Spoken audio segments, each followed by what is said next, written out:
So the people பார்த்தீங்கன்னா, career அவங்களோட வேலையிலயோ, அவங்களோட பிசினஸ்லயும் கடினமா உழைப்பாங்க. ஆனா, மத்தவங்க அடையிற அளவுக்கு அவங்க அந்த அளவுக்கு சக்சஸ் அடைய மாட்டாங்க.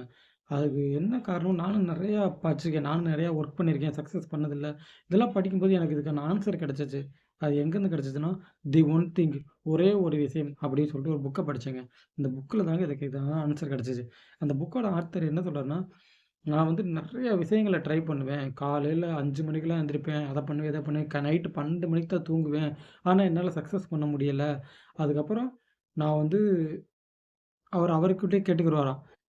இந்த வருஷத்துல இந்த கெரியர்ல நான் எந்த கோல அச்சீவ் பண்ணணும் அப்படின்னு சொல்லிட்டு ஒரு லிஸ்ட் அவுட் பண்ணுவாராம். ஒரு 10 விஷயத்த எழுதுவாராம். இந்த மாரி நான் இதுல இந்த இத அச்சீவ் பண்ணணும், இத அச்சீவ் பண்ணணும் அப்படின்னு சொல்றாராம். அதே சஜஷன் நான் உங்களுக்கு சொல்றேன். நீங்க உங்களோட கெரியர் லைஃப்ல நீங்க எத அச்சீவ் பண்ணணும்னு நெனைக்கிறீங்களோ, அத ஃபுல்லா லிஸ்ட் அவுட் பண்ணுங்க. ஒரு 10 விஷயத்த லிஸ்ட் அவுட் பண்ணுங்க.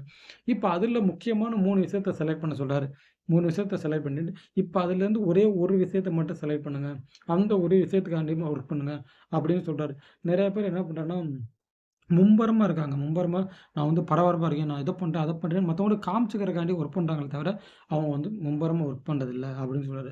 இன்னொரு ஒரு மெயினான விஷயம் என்ன சொல்றாருன்னா, முக்கியமான வேலை இருக்கு பாருங்க. ஒரு நாளோட முக்கியமான வேலை வந்து அதிகமா சத்தம் போடாது. இது எனக்கு புடிச்ச லைன்ங்க இந்த புக்ல. நம்ம எல்லாம் நெனச்சுக்கிருப்போம். முக்கியமான வேலைன்னா ரொம்ப டென்ஷனா இருக்க, பரபரப்பா இருக்கணும். ஆனா, அவரு ஆணி அடிச்ச மாரி சொல்லியிருக்காருங்க. ஒரு ஆளோட முக்கியமான வேலை வந்து அதிகமா சத்தம் போடாது, அமைதியா இருக்கும் அப்படின்னு சொல்றாரு. நீங்க இந்த மாரி உங்க கெரியர்ல லிஸ்ட் அவுட் பண்ணிட்டு, ஒரே ஒரு விஷயத்த எடுத்துக்கிட்டு, அந்த ஒரு விஷயத்த சக்சஸ் பண்ணிட்டு அடுத்தத பண்ணுங்க. கண்டிப்பா உங்களோட கெரியர்ல சக்சஸ் பண்ண முடியும். அப்படின்னு இந்த புக்கோட ஆத்தர் சொல்றாருங்க.